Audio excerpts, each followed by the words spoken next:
It's the Brad and John Show. John, by the way, first off, let me say this is the C block, the Charlie block. Today's date is the 17th of February. To get that right, John? February 17th? You did, Brad. Okay. Next month, in addition to my daughter's birthday next month, I am planning a trip down to Jefferson City because I have a new thing that I am so excited about. Are you ready for this? Okay, you're going to go file nonprofit paperwork at the Secretary of State's office. Somehow you scrounged up $105. And what is this short-lived endeavor of yours? No, not a short-lived endeavor. Okay. I'm watching a video on YouTube the other day, and I see a car, and I look at the license plate, and I notice that the license plate says Missouri on it, but the license plate is black with white letters. And I'm thinking to myself, what the hell is that? There's no Missouri license plates with black. Oh, it's a specialized license plate. What group gets money from that? Route 66. Oh, wow. Boy, you think anybody with one of those license plates is under the age of 80? Hey, remember Route 66, Grandpa? We've heard about it. We know. Get your kicks on Route 66. You know, it originally started and nobody cares, Grandpa. So you're going to get one of those with a bunch of Q's on it? I don't know if I'm going to get the Q's on, but I got a couple other vehicles I can get black plates on. You got to apply from. There's a $30 excess fee on that, which goes to the Route 66 Preservation Foundation. But, John, I'm going to ask you a question. I bet you don't know the answer.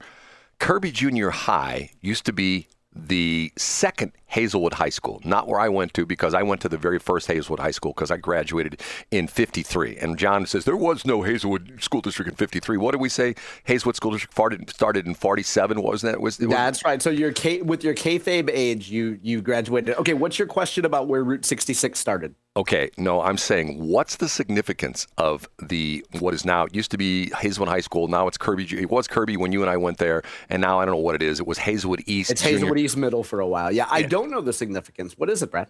The road it's on. Do you know what road it's on? I'm guessing, based on context clues, it has something to do with Route 66. That is Route 66. Wow, Dunn Road? Yes, Dunn Road is the old. Wow, amazing. Dunn Road is the old Route 66 because when you came across the original Chain of Rocks Bridge, that was Route 66, which went across North County. Now, the crazy part of this is, which is sort of complicated, is there are several Route 66s in the St. Louis area.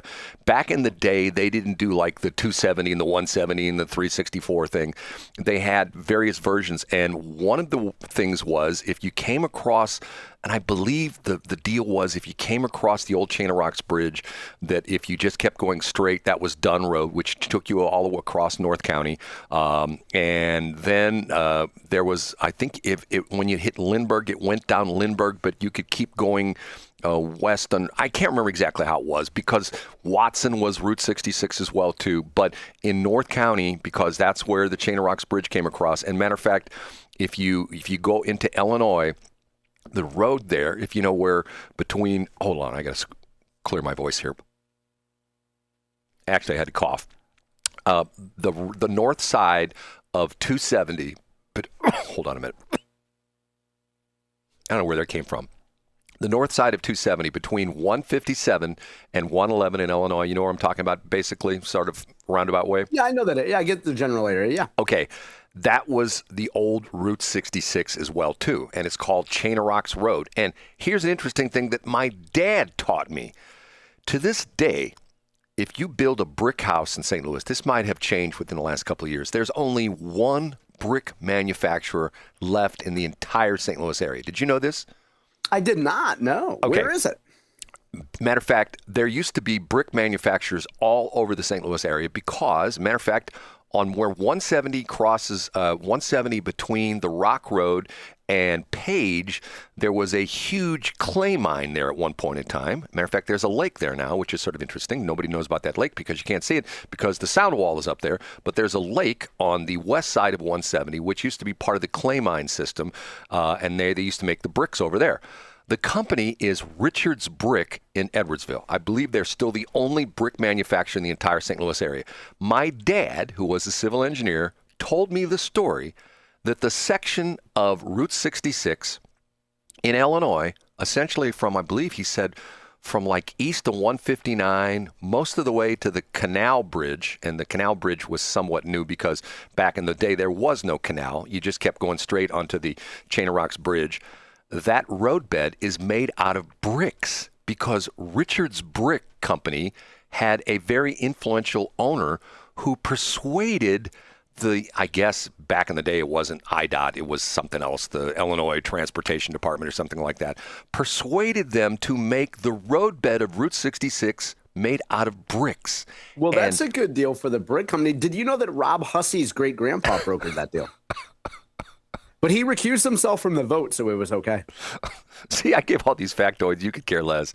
And a guy... No, I couldn't care less. A guy who used to work for me, Joe Sonderman. You know who Joe Sonderman is? Yeah, he's old man Sonderman's kid. Joe has an interesting past, and I won't say what happened to Joe, which got him a lot of publicity, a lot of negative publicity. That's a whole nother story. But are you going to annoy other people when you're in Jeff City? Like when you go down there to get your plate, are you going to do your Camille Winter gimmick and like go annoy somebody and say, I want to get somebody on the record to talk about license plates? No, I would never do that, John. Yeah, I bet you wouldn't. Are you going to wear a pink safety vest, walk into MoDOT and say, why didn't anybody take my contribution to that binder on the shelf back there seriously? John's referring to once upon a time when I got drafted to be on a committee, which was an absolute positive, total waste of my time. And John, explain that again. How did that work? What was the real reason for that committee? You did it very well. You did it succinctly. Yeah. So in general, if you want to take quote unquote stakeholders from being annoying pests to not criticizing you, you form a commission. You put those generally curmudgeonly people on the commission so they feel like they're on the inside. You waste their time by bringing them to a dull, bland government office. You placate them with donuts or maybe some cheap pizza. And then you have commission meetings. And eventually the final product ends up in a binder on someone's shelf. And then 20 years later, an intern cleaning out the archives is told, yeah, all that stuff in the binder, just throw it away. John, can I tell you my most recent interaction with MoDOT? And this is a true story. Yeah, I want to hear it. This is Brad trying to help out MoDOT, okay? A road that I frequent on a daily basis almost had a complete rehab that lasted for about a year. And they did a complete rehab. And part of the complete rehab, they put in a bunch of new streetlights, okay? And the rehab finished, and I noticed that one of the brand new streetlights never worked. Never worked. Never turned on at night. It was dark. Brand new streetlight. Never worked. So after driving by the streetlight for 3 or 4 months at night, saying, my tax dollars at night at work, they put in a brand new streetlight that probably cost $20,000, $30,000, and it doesn't work. I called MoDOT about 3 weeks ago and looked up the office out there in Chesterfield where I had my commission meetings and went through the phone tree. And believe it or not, a live person answered the phone. That's nice. That's rare. And I said to her, I'm going to tell you something that you probably aren't going to believe, and I gave her the exact location. Matter of fact, even gave her a street address. And she says, so you're telling me they put a new street light in and it's never worked? Never worked. Never worked. Okay. To the point where she goes like, well, normally we check all that things with the contractors. We always make sure that when we sign off on the contract that everything's, I said, I'm telling you, it's never worked. And she says, you know what? We'll send our electricians out there. Guess what, John? They never sent the electricians out there. No, the light now works. Wow, Brad, look at that. What a great public service. I'm glad that had a happy ending. I thought for a while you were going to say that it's still busted. No, to the point where it took like 3 weeks. It came on just like last Thursday or Friday. I noticed, I go, oh, that light's on. I go, oh, that's me. I did that because apparently there was something in the wiring where when they finished it, because the crazy thing about it was they put in like a bunch, maybe like a dozen streetlights along this road I'm on all the time. And I thought to myself, they all work. That one doesn't. And do you think maybe they might put a small plaque up, something that says like they could attach it to the flock camera that says just shout out to Brad Hildebrand? No. What was interesting was the lady that I talked to at MoDOT, she called me back yesterday afternoon. She says, Brad, we're having a luncheon for you. Can you make it Thursday afternoon at 2:00? It's a citizen appreciation lunch. And I go, I'll be there. Can I bring my friend John Combest? And they go, oh, not John. We don't want him. They said, absolutely not. But then you sent them a bunch of 8-second AI videos in which fictional people praise me and besmirch you. And then they reconsidered, and then I got an invite. No, why would anybody do that, John? Why would anybody besmirch you? Why? I don't understand why anybody would besmirch you at all. John Combest, he's a man He's a of man of taste. He's got a taste. thing for a certain type of grace. He don't You know, care about I diamonds wake or up. pearls. All he wants We'll is let a it play girl out. with comfortable shoes. I live with night terrors that someone new to the show would hear a jingle and they would think that I would help a woman in comfortable shoes out of those shoes someday. Like, can you imagine being a woman that wears comfortable shoes, hearing that and thinking that it wasn't sarcastic?